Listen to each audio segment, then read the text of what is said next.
Let's talk about losing runs and the reality of them.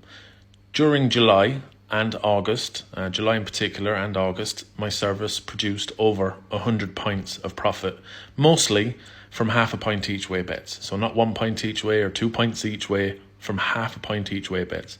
I could easily call it 1 pint each way, or a pint and a half, 2 pints each way, and increase that points profit to 150 or 200 pints profit in 2 months. But I like to keep our staking nice and modest and manageable and reasonable for everybody.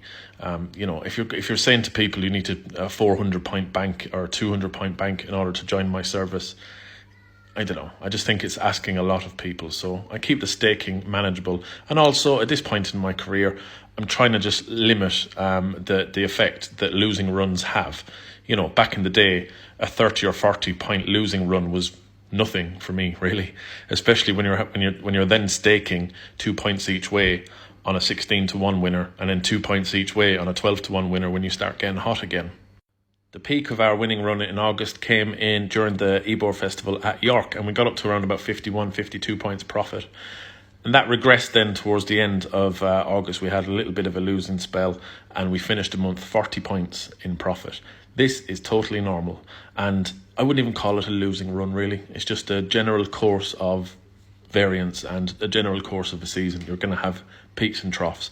A losing run is where you have, I would call a losing run where you have 2 or more months in a row of not making profit. That's what I would call a losing spell. Other than that, it's just little ups and downs. That's the realities of losing runs. So I see little comments from people who don't know what they're talking about, saying Turn the Foot hasn't picked a winner, yada, yada, yada.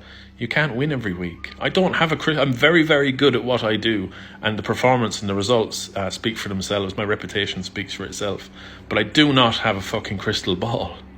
Losing runs are losing runs, and dips in form are dips in form. They're two very, very different things. So we've taken a little bit of a dip in form with a dip in the quality of racing, and just taken a little bit of a dip after a ridiculous few weeks that you just simply cannot maintain that level of momentum. But we will get it back.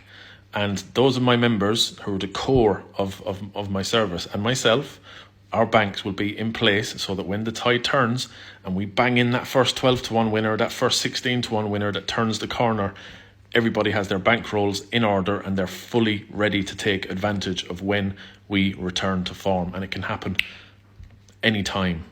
And when it does, if you're not ready and you're starting to second guess and doubt and that's where you go wrong. And then you can walk away thinking I'm rubbish, but really you're just impatient. That's losing.